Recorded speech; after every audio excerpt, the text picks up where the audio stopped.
Okay, તો equation of right circular cylinder. તો right circular સિલિન્ડરનું ઇક્વેશન મેળવવા માટે પહેલાં બે વસ્તુ જાણવી જરૂરી છે. તો પહેલી વસ્તુ એ છે કે equation of line. Equation of line, લાઇનનું ઇક્વેશન કઈ રીતે બને છે પહેલી વસ્તુ એ. અને બીજી વસ્તુ એ છે કે પ્રોજેક્શન ઓફ વેક્ટર.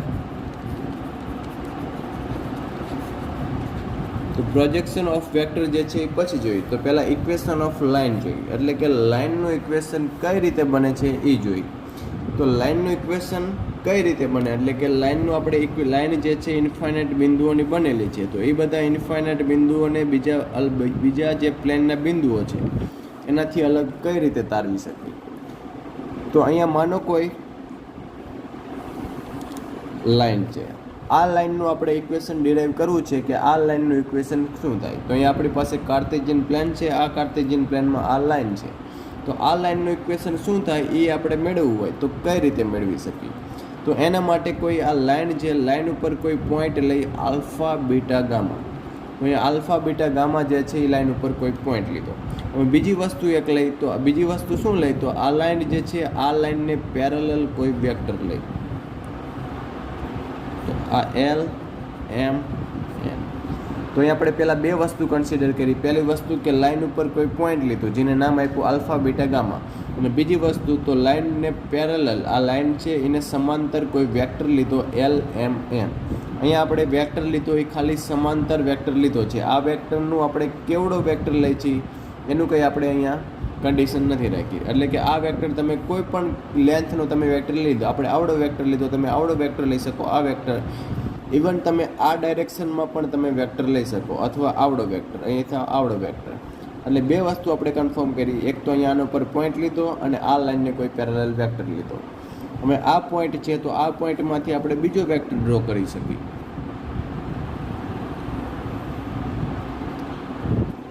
તો હવે આપણી પાસે બે વેક્ટર, એક આલ્ફા બીટા ગામા અને એલ એમ એન. અહીંયા આપણી પાસે બે વેક્ટર થઈ ગયા. હવે વેક્ટર એડિશન કઈ રીતે થાય છે. તો બે વેક્ટર હોય, બે વેક્ટરનું એડિશન તમારે કરવું હોય તો તમે કઈ રીતે કરી શકો. અહીંયા મારી પાસે આ બે વેક્ટર છે, આ યુ વેક્ટર, આ વી વેક્ટર. તો આ બે વેક્ટરનું એડિશન કરવું હોય તો કઈ રીતે થાય. તો એક વેક્ટર જે છે એને બીજા વેક્ટર ઉપર આ રીતે ટ્રેસ કરવાનો, અને આ વેક્ટર જ્યાં પહોંચશે ત્યાંથી તમે નવો રિઝલ્ટન્ટ વેક્ટર દોરશો. તો આ વેક્ટરને તમે આના ઉપર ટ્રેસ કરશો તો આ વેક્ટર જે છે એ અહીંયા પહોંચશે. હવે અહીંયા પાછું તમે અહીંયાથી વેક્ટર દોરશો તો આ વેક્ટર જે છે એ આ બે વેક્ટરનો રિઝલ્ટન્ટ વેક્ટર થશે. પછી બીજી વાર એક વેક્ટર જે છે એને બીજા વેક્ટર ઉપર ટ્રેસ કરવાનો, આ વેક્ટર જે પહોંચશે ત્યાંથી ત્રીજો વેક્ટર દોરી નાખવાનો. તો અહીંયા આ વેક્ટર જે છે એ આ એડિશન વેક્ટર થશે, U vector plus V vector. એટલે કે આ યુ વેક્ટર છે, આ વી વેક્ટર. તો એ બેનો એડિશન કરશો તો ત્રીજો કયો વેક્ટર મળશે. તો આ વેક્ટરને આ રીતે ટ્રેસ કરશો, આ વેક્ટર જે છે એ આ બે વેક્ટરનો એડિશન વેક્ટર થશે. તો સેમ એ જ રીતે અહીંયા આપણી પાસે આ બે વેક્ટર છે, તો આ બે વેક્ટરનો આપણે એડ કરવા હોય તો શું કરવું પડે. તો અહીંયા આ બે વેક્ટરને એડ કરશો તો આના ઉપર ટ્રેસ કરશો. હવે આ લાઇન અને આ વેક્ટર બે પેરેલલ છે, તો આનાથી તમને રિઝલ્ટન્ટ વેક્ટર જે અહીંયા મળશે એ આથી જે તમને ટ્રેસ કરશો તો આ વેક્ટર જે છે લાઇન ઉપર જ રહેશે. તો આ વેક્ટરનો અહીંયાથી તમે ટ્રેસ કરશો તો વેક્ટર જે છે અહીંયા મળશે. હવે આનો રિઝલ્ટન્ટ વેક્ટર દોરવા માટે અહીંયા પહેલાં સેન્ટરમાંથી કનેક્ટ કરશો તો અહીંયા વેક્ટર મળશે. તો આલ્ફા બીટા ગામા વેક્ટર છે, આ એલ એમ એન વેક્ટર છે. તો આ વેક્ટર જે છે આ વેક્ટર થશે alpha beta gamma plus L M N. હવે શું કરી, તો હવે આ વેક્ટર તમને શું મળી ગયો, આ બેનો એડિશન વેક્ટર આ મળી ગયો. હવે આ વેક્ટરને આપણે બે વડે મલ્ટીપ્લાય કરાવી. તો આ વેક્ટરને બે વડે મલ્ટીપ્લાય કરાવીએ તો જ્યારે તમે કોઈ વેક્ટરને સ્કેલર વડે મલ્ટીપ્લાય કરાવો છો, કોઈ રિયલ વેલ્યુ વડે મલ્ટીપ્લાય કરાવો છો, તો એ વેક્ટરની ડાયરેક્શન ચેન્જ થશે નહીં, અથવા કોઈ ઓપોઝિટ ડાયરેક્શન થઈ જશે. અને -1 વડે ગુણાવશો તો આ વેક્ટરની ડાયરેક્શન અહીંયા થઈ જશે, પણ એના ડાયરેક્શન આમ ચેન્જ નહીં થાય. પોઝિટિવમાં નેગેટિવમાં તો બધી નેગેટિવ વેલ્યુ માટે આ ડાયરેક્શન રહેશે, બધી પોઝિટિવ વેલ્યુ માટે આ ડાયરેક્શન રહેશે. તો આને તમે ત્યારે બે વડે ગુણાવશો તો આ વેક્ટરની લેન્થ જે છે એ બે ગણી થશે. તો એલ એમ એન આ એલ એમ એન વેક્ટર છે, અને બે વડે ગુણાવશો તો એ વેક્ટર આવો થશે. હવે આને બે વડે ગુણાયો, અમે આ વેક્ટરનું અમે એડિશન કરી. તો આ વેક્ટર 2 વડે ગુણાયા પછી આ વેક્ટરમાં એડિશન કરશો તો આ વેક્ટરને આના ઉપર તમે ટ્રેસ કરશો તો એનો રિઝલ્ટન્ટ વેક્ટર જે છે એ આ વેક્ટરનું એડ કરીને અહીંયા તમે કરશો તો આ વેક્ટર જે છે અનુમાનિત અહીંયા પહોંચશે. તો એનો રિઝલ્ટન્ટ વેક્ટર દોરી તો અહીંયા મળ્યો. અમે શું કરી તો અમે આ વેક્ટર જે છે એને 1/2 વડે ગુણાવી પછી એડ કરી. તો પહેલાં એમ એડ કર્યો પછી 2 વડે ગુણાવીને એડ કર્યો અમે 1/2 વડે. તો 1/2 વડે ગુણાવશો તો આ વેક્ટર જે છે અડધો થઈ જશે. તો આ વેક્ટર આવો થઈ જશે. હવે આમાં તમે એડ કરશો તો આ વેક્ટરને તમે એડ કરશો તો આ વેક્ટર જે છે એ અહીંયા પહોંચશે. તો એના એડિશનથી તમને જે નવો વેક્ટર મળશે એ અહીંયા મળશે. હવે આ વેક્ટરને -1 વડે ગુણાવી પછી એડ કરી તો આ વેક્ટરને જે આપણો ઓરિજિનલ વેક્ટર છે LMN આને -1 વડે ગુણાવશો તો એની ડાયરેક્શન આ બાજુ થશે. હવે આને તમે આમાં આલ્ફા બીટા ગામામાં એડ કરશો તો એનાથી તમને રિઝલ્ટન્ટ વેક્ટર જે મળશે એ અહીંયા મળશે. હવે એને -2 વડે ગુણાવી પછી એડ કરી તો -2 વડે ગુણાવશો તો આ વેક્ટર આવો થઈ જશે. હવે એડ કરશો તો એનાથી તમને રિઝલ્ટન્ટ વેક્ટર આવો મળશે. -1/2 વડે ગુણાવી પછી એડ કરી તો એનાથી તમને રિઝલ્ટન્ટ વેક્ટર અહીંયા મળશે. તો આ રીતે અલગ અલગ વેલ્યુ વડે તમે આ LMN વેક્ટર જે છે એને અલગ અલગ વેલ્યુ વડે ગુણાવતા જાઓ અને આલ્ફા બીટા ગામામાં એડ કરતા જાઓ. તો અલગ અલગ વેલ્યુ વડે ગુણાવતા જાઓ અને આલ્ફા બીટા ગામામાં એડ કરતા જશો તો એનાથી તમને જે રિઝલ્ટન્ટ આન્સર છેલ્લા જે વેક્ટર મળે છે એ વેક્ટર ઓલવેઝ આ લાઇન ઉપર જ રહેશે. અહીંયા વચમાં આ બધા બિંદુઓ જે છે એ પણ તમને મળી જશે. કઈ રીતે? તો આ તમે એને 1.5 1.5 પછી 1.75 આ રીતે અલગ અલગ બધી વેલ્યુ વડે તમે મલ્ટીપ્લાય કરાવીને પછી એડ કરશો તો એનાથી જે આન્સર આવે છે એ આન્સર ઓલવેઝ આ લાઇન ઉપર જ રહેશે. એટલે કે આ વેક્ટર આલ્ફા બીટા ગામામાં આ વેક્ટરમાં આ વેક્ટરને અલગ અલગ વેલ્યુ વડે મલ્ટીપ્લાય કરાવી પછી એડ કરશો તો રિઝલ્ટન્ટ વેક્ટર જે છે એ ઓલવેઝ આ લાઇન ઉપર જ રહેશે. આ લાઇન ઉપરથી બહાર ક્યાંય નહીં જાય. તો આ લાઇનનું ઇક્વેશન આપણે મેળવવું છે. તો લાઇન એટલે શું હોય? તો લાઇન જે છે લાઇન એટલે કે ઇન્ફાઇનાઇટ બિંદુઓ. તો આ લાઇન જે છે એ આ બધા ઇન્ફાઇનાઇટ બિંદુઓથી બનેલી છે. આ બધા ઇન્ફાઇનાઇટ બિંદુઓ ભેગા થઈ અને લાઇનને બનાવે છે.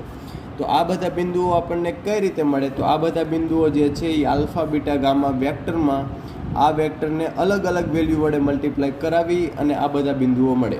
તો અહીંયા alpha beta gamma plus KLM તો અહીંયા K વડે મલ્ટી તો અહીંયા K બિલોંગ્સ ટુ R એટલે કે K બિલોંગ્સ ટુ R એટલે કે આ K ની વેલ્યુ R માંથી તમે ગમે તે લીશો R માંથી ગમે તે વેલ્યુ લીશો અને alpha beta gamma plus K LMN કરશો તો આનાથી તમને જે આન્સર આવશે K ની વેલ્યુ તમે R માંથી કોઈ પણ લઈ શકો તો આન્સર જે છે આવશે તો એ તમને શેના ઉપર મળશે? લાઇન ઉપર જ રહેશે. તો આનાથી તમને શું મળશે? તો આનાથી તમને લાઇન ઉપરના બિંદુઓ મળશે. હજી બીજી વાર કહું તો લાઇન એટલે શું છે? તો લાઇન ઇન્ફાઇનાઇટ બિંદુઓ છે. હવે આ પ્લેન જે છે આ પ્લેન ઉપર ઇન્ફાઇનાઇટ બિંદુઓ આવેલા છે પણ ખાલી આપણે આ લાઇન ઉપરના જ બિંદુઓ જોતા હોય તો આ બધા બિંદુઓ કઈ રીતે મળશે? તો આ બધા બિંદુઓ આ રીતે મળશે કે alpha beta gamma plus KLMN થી. તો આ બધા બિંદુઓને આપણે અલગ નામ આપી દઈએ કે XYZ એટલે કે એવા બિંદુઓ XYZ એટલે કે આ પ્લેન ઉપરનું કોઈ પણ બિંદુ પણ XYZ બરાબર તમે આવું લખો છો એનો મતલબ કે XYZ એટલે કે એવા બિંદુઓ જે તમને આ ઇક્વેશન ઉપરથી મળે છે એટલે કે જે આ ઇક્વેશનથી બિંદુઓ મળે છે એવા બિંદુઓને આપણે કલેક્શન કરીએ તો એ બધા બિંદુઓ જે છે એ લાઇન ક્રિએટ કરશે. તો આ ઇક્વેશન શેનું થશે? તો આ ઇક્વેશન જે છે એ આ લાઇનનું ઇક્વેશન થશે. તો આ લાઇનનું ઇક્વેશન મેળવવા માટે બે વસ્તુ જરૂરી છે. તો એક લાઇન ઉપરનું બિંદુ હોવું જોઈએ અને બીજી વસ્તુ તો કે લાઇનને પેરેલલ કોઈ વેક્ટર હોવો જોઈએ. તો અહીંયા લાઇનને પેરેલલ વેક્ટર અને બિંદુ હોય તો તમે લાઇનનું ઇક્વેશન મેળવી શકો. તો આ ઇક્વેશન જે છે આ ઇક્વેશન લાઇનનું ઇક્વેશન થશે. હવે આ લાઇનનું ઇક્વેશન તમે અલગ રીતે પણ મેળવી શકો. હવે અહીંયા આપણી પાસે આ લાઇનનું ઇક્વેશન છે તો હજી આને સિમ્પ્લિફાય કરી તો XYZ ઇક્વલ્સ ટુ તો અહીંયા આ બે વેક્ટરનું એડિશન આ બેનું એડિશન કરશું તો આ થશે alpha plus KL beta plus KM and gamma plus KM. હવે બે બાજુ સરખાવશું તો X equals to alpha plus KL થશે, Y equals to beta plus KM થશે and Z equals to gamma plus KN થશે. હવે આ બે ઉપરથી તમે કે ને સૂત્રનો કરતા બનાવશો તો X minus alpha over L equals to થશે કે. આમાં પણ Y minus beta over M equals to થશે K. Z minus gamma over N equals to થશે કે. હવે આ કેની વેલ્યુ તમે સરખાવશો તો X minus alpha over L, Y minus beta over M and Z minus gamma over N. તો આ ઇક્વેશન જે છે આ ઇક્વેશન પણ લાઇનનું જ ઇક્વેશન થશે. આ ઇક્વેશન પણ લાઇનનું ઇક્વેશન છે, આ ઇક્વેશન પણ લાઇનનું ઇક્વેશન. આ બે ઇક્વેશન જે છે એ લાઇનને ડિનોટ કરે છે. હવે જ્યારે તમને આ ટાઈપનું ઇક્વેશન આપેલું હોય કે X minus 2 over 3, Y minus 3 over 4 અને ઝેડ માઇનસ 5 ઓવર 4. હવે આ ઇક્વેશન લાઇનનું આપેલું છે. અમે એમ કે લાઇન ઉપરનું બિંદુ ક્યુ હશે અને લાઇનને પેરેલલ વેક્ટર કયો હશે તો તમે આ બે ઇક્વેશનને સરખાવશો તો આલ્ફા બીટા ગામા જે આપણે લીધું હતું એ શું હતું તો એ લાઇન ઉપરનું કોઈ પોઈન્ટ હતું અને એલ એમ એન જે છે લાઇનને પેરેલલ કોઈ વેક્ટર હતો. તો આ ઇક્વેશન ઉપરથી અહીંયા તમે જુઓ સરખાવશો તો આલ્ફા બીટા ગામા બરાબર 2 3 5 મળે છે અને એલ એમ એન બરાબર 3 4 4 મળે છે. તો અહીંયા 2 3 5 જે છે આ લાઇન ઉપરનું બિંદુ થશે. આ જે છે આ લાઇન ઉપરનું બિંદુ છે અને આ વેક્ટર જે છે એ આ લાઇનને પેરેલલ કોઈ વેક્ટર છે. હવે આગળ વાત કરી પ્રોજેક્શન ઓફ વેક્ટર.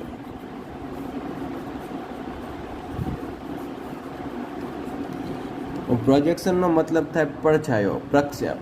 અહીંયા પ્રોજેક્શન ઓફ વેક્ટર એટલે કે વેક્ટરનો પડછાયો. એક વેક્ટરનો બીજા વેક્ટર ઉપર પડછાયો શું થઈ શકે તો અહીંયા વેક્ટર કોઈ આ યુ વેક્ટર, અહીંયા આ વી વેક્ટર.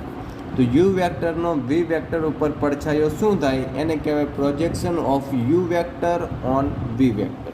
તો આ વેક્ટરનો આના ઉપર તમે પડછાયો શું થાય તો આ વેક્ટરનો આના ઉપર પડછાયો એટલે કે તમે અહીંયા લંબ દોરશો, પરપેન્ડિક્યુલર લાઇન દોરશો તો એટલે કે અહીંયા તમે લંબ દોરશો તો અહીંયાથી જે આ જે છે આટલો ભાગ જે છે આ વેક્ટરનો આટલો ભાગ આને કહેવાય યુ વેક્ટરનો વી વેક્ટર ઉપર પડછાયો.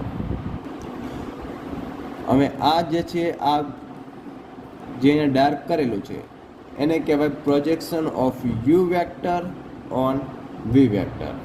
એટલે કે આ વેક્ટરનો આના ઉપર પડછાયો જે છે એ આપણે મેળવવો હોય તો કઈ રીતે મેળવી શકીએ તો આને તમારે લખવું હોય તો પહેલાં લખાય કઈ રીતે એ જોઈ. તો આને કહેવાય projection of U vector on V vector. હવે આ આપણે પડછાયો મેળવવો હોય તો આ પડછાયો કેટલો એટલે કે આ વેક્ટરનો આના ઉપર પડછાયો મેળવ્યો તો આ કેટલું હશે, આ ડિસ્ટન્સ જે છે આ ડિસ્ટન્સ કેટલું હશે એ આપણે મેળવવું હોય તો એ કઈ રીતે મેળવીએ કે તો એ ડિસ્ટન્સ મેળવવા માટે પહેલાં જરૂરી છે કે વેક્ટરનો ડોટ પ્રોડક્ટ શું થાય. તો પહેલાં ડોટ પ્રોડક્ટ શું થાય એ જોઈએ. તો જ્યારે તમે કોઈ બે વેક્ટરનો ડોટ પ્રોડક્ટ લો છો તો ડોટ પ્રોડક્ટથી તમને શું મળે તો અહીંયા કોઈ વેક્ટર છે આ યુ વેક્ટર અને અહીંયા છે આ વી વેક્ટર. તો જ્યારે તમે U vector dot V vector કરો છો તો આનાથી તમને શું મળે છે એ જોઈએ. તો જ્યારે તમે બે વેક્ટરનો ડોટ પ્રોડક્ટ કરો છો તો એનાથી તમને આ વેક્ટરનો આના ઉપર પડછાયો પાડી આ વેક્ટરની લંબાઈ વડે ગુણવાનું એ તમને મળે. તો આ વેક્ટરનો આના ઉપર પડછાયો પાડી આટલો પડછાયો પડશે, આ પડછાયાને આ વેક્ટરની લંબાઈ વડે ગુણાકાર એ તમને મળે. હજી એક ઉદાહરણ આપણે લઈ તો અહીંયા યુ વેક્ટર છે આ વી વેક્ટર. તો યુ વેક્ટરનો વી વેક્ટર ઉપર પડછાયો જે છે આ પડછાયો 2 છે. આ યુ વેક્ટરનો વી વેક્ટર ઉપર આ પડછાયો જે પડ્યો આ પડછાયો 2 છે અને આ વી વેક્ટરની લંબાઈ જે છે એ 3 છે. આ પડછાયો 2 છે, આ 3 છે. તો જ્યારે તમે U vector dot V vector કરશો તો આનો આન્સર શું આવશે તો આ વેક્ટરના પડછાયાને આના ઉપર પડછાયો પાડી આ વેક્ટરની લંબાઈ વડે ગુણવાનું. તો આ વેક્ટરનો આના ઉપર પડછાયો કેટલો મળે છે 2, એ 2 ને આ વેક્ટરની લંબાઈ વડે ગુણવાના. તો 2 ગુણ્યા 3 શું થશે 6 થશે. હવે જો આ વેક્ટરનો પડછાયો 4 હોય અને આ વેક્ટરનો લંબાઈ 6 હોય તો U vector dot V vector શું થાય તો યુ વેક્ટરનો વી વેક્ટર ઉપર પડછાયો પાડી એ પડછાયાને આ વેક્ટરની લંબાઈ વડે ગુણવાના. તો U vector dot V vector, આનો આન્સર થશે આ વેક્ટરનો આના ઉપર પડછાયો પાડી પડછાયાને વેક્ટરની લંબાઈ વડે ગુણવાના. તો 4 ગુણ્યા 6 શું થશે 24. હજી વધુ ડીપમાં એક્સપ્લેનેશન આપી તો અહીંયા આ વેક્ટર જે છે આ એક્સ વાય પ્લેન ઉપર કોઈ વેક્ટર લે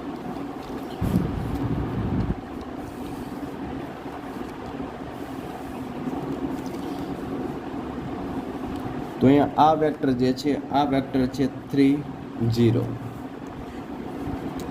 અને અહીંયા બીજો વેક્ટર લઈ